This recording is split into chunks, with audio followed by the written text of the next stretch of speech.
రాజా సింగ్ అంటే రాజీనామా చేసి ఉప ఎన్నికలు వస్తాయని చెప్పేసి కూడా బయట టాక్ నడుస్తుంది. సో ఇప్పుడు ఆయన బీజేపీలోకి లేకపోవడం అది కాంగ్రెస్ ఒక రకంగా ప్లస్ అనుకుంటుంది. రాజా సింగ్ కూడా ఎప్పుడు కూడా పర్సనల్ ఇమేజ్ లేదు.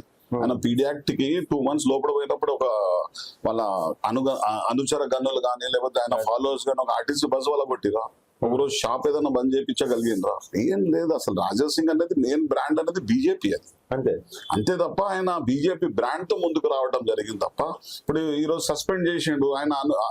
ఆయనకున్న సపోర్టర్స్ ఎక్కడి నుంచి అయినా స్టేట్మెంట్ ఇచ్చిండ్రా ఏదన్నా? మరి మీడియా పరంగా మీరే చెప్పండి వాట్ ఈస్ హిస్ బ్రాండ్ అనేది. ఓకే, ఇప్పుడు జనరల్ గా ఫస్ట్ టైం సెకండ్ టైం నడుస్తూనే ఉంది. థర్డ్ టైం మీకు ఆయన గెలవడం కారణం ఏంటంటే బీఆర్ఎస్ పార్టీ నుంచి ఏదైతే క్యాండిడేట్ ఇచ్చిందో చాలా తప్పు సెలక్షన్ అది. ఆయన మీద చాలా అలిగేషన్స్ కాన్స్టిట్యున్సీలో. But end of the day even మొన్న కేటీఆర్ గారు కూడా సభాపరంగా ఒప్పుకున్నారు, మేము అది చాలా తప్పు పని చేసినాం, రాజా సింగ్ ఓడిపోవడానికి గెలవడానికి కారణం మా క్యాండిడేట్ అని ఆయన కూడా ఒప్పుకున్నారు. ఈసారి రాజా సింగ్ 100% ఓడిపోతుండే.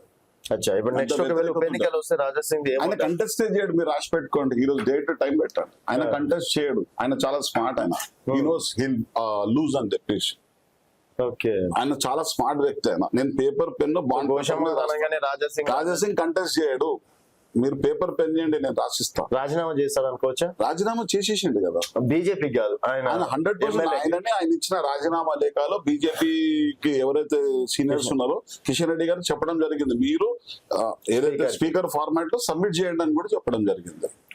ఈ రోజు రేపటి నుంచి బీజేపీ వాళ్ళు ఆయన అడుగుతారు, ఆయన కూడా క్వశ్చన్ చేయాలి. వాళ్ళు క్వశ్చన్ చేసి ఆయన సబ్మిట్ ఎన్నికలు వస్తాయి అనుకోండి, ఏమంటారు గోషమాల కాంగ్రెస్ పార్టీ గెలుస్తుంది సార్. కాంగ్రెస్ పార్టీ 100% గెలుస్తుంది. కాంగ్రెస్ పార్టీ కంచుకోట మళ్ళీ ముఖేష్ అన్న దౌర వచ్చేస్తుంది. వస్తుంది, మీరు రాసి పెట్టుకోండి. ఎందుకంటే పబ్లిక్ చాలా ఫ్రస్ట్రేట్ అయి ఉన్నారు. ఒకవేళ మీకు టికెట్ ఇచ్చినా కూడా గెలుస్తారు, 100% గెలుస్తుంది. మీకు టికెట్ ఇచ్చిన 100%. మా సామాజిక వర్గం పెద్దది, ప్లస్ మాకు మంచి పేరు ఉంది, అందరితో కనెక్టివిటీ బాగుంది. పెద్దలు మాకు అవకాశం ఇస్తే మేము గ్యారంటీ దీంట్లో రేస్ లో ఉంటాము, గెలిపించుకొని తీసుకొస్తాం. ఓకే అన్న. అండ్ అంటే దాదాపుగా 20 సంవత్సరాలుగా బీఆర్ఎస్ లో ఉన్నారు. సో పార్టీ వీడడం తర్వాత ఎవరైనా వచ్చి కలవడం అట్లాంటివి నేను చెప్తున్నా, ఓడిపోయినప్పుడే రాలేదు. పార్టీ చేంజ్ అవుతాం అనుకున్న టైంలో కూడా పార్టీ ఇప్పుడు కొన్ని ఇష్యూస్ ఎట్లుంటాయి అంటే, ఇప్పుడు దానం నాగేందర్ గారు ఉన్నారు, గద్వాల్ విజయలక్ష్మి గారు ఉన్నారు. పార్టీ పరంగా పక్కన పెడితే వీళ్ళు మాకు ఎనీ టైం అవైలబుల్ ఉంటారు. మంచి చెడ్డలో వాళ్ళు ముందు ఉంటారు. So end of the day మనకి ఒక సపోర్ట్ సిస్టమ్ అనేది చాలా అవసరం. ఇప్పుడు ఇక్కడ వచ్చిన తర్వాత కూడా రేవంత్ రెడ్డి గారు కానీ, రోహిన్ రెడ్డి గారు కానీ, మహేష్ గౌడ్ గారు కానీ ఒక ఫ్యామిలీ మెంబర్ లా ట్రీట్ చేస్తున్నారు. పొన్నం ప్రభాకర్ గారు కానీ. ఇప్పుడు మాకున్న స్పేస్ వీడి వరకే. సో ఈ స్పేస్ మాకు చాలా కంఫర్ట్ ఉంది మాకు. సో కాంగ్రెస్ ఏదైనా చాలా బాగుంది. ఏదైనా 15 days ఒకసారి ఏదైనా ఆఫీసర్స్ రివ్యూ ఉన్నా ఏదన్నా మమ్మల్ని అడుగుతాను, ఈ ఆఫీసర్స్ మీ కోఆపరేషన్ ఎట్లుంది, మీకు సపోర్ట్ ఎట్లుంది, ఏమైనా చేంజెస్ ఉందా, మీరు ఏమైనా గైడెన్స్ ఇస్తారంటే అట్లా మమ్మల్ని. ఇప్పుడు నేను మీకు ఇంటర్వ్యూ చేయడానికి ముందు కూడా ఏంటంటే, ఆయన కంఫర్ట్ గా అధికారంలో ఉంది కాబట్టి కాంగ్రెస్ లోకి వెళ్ళారు అని ఒక మాట మాట్లాడుకునేటోళ్ళు ఒక 5-6 మంది ఉన్నారు. మరి వాళ్ళకి ఏం చెప్తారు? ఇక్కడ మీరే చెప్పండి. ఇప్పుడు మేము గెలిచినప్పుడు కాంగ్రెస్ లో 150 ఓట్లు వచ్చినాయి. ఇక్కడ మేము గెలిచినప్పుడు ఇక్కడ కాంగ్రెస్ కి 150 ఓట్లు వచ్చినాయి.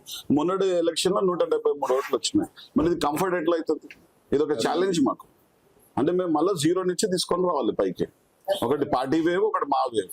అంటే ఎంత వర్క్ చేస్తున్నాం అనేది, మేము గెలుస్తాం అనే ధీమా మీద ఉన్నామంటే ఎంత వర్క్ చేస్తున్నాం అనేది మీరు ఆలోచించండి. మాకు డైలీ 24 hours సరిపోతుంది. సో గన్ ఫ్రెండ్ అనేది రేవంత్ అన్న గిఫ్ట్ ఇస్తారు, 100% ఇస్తాం.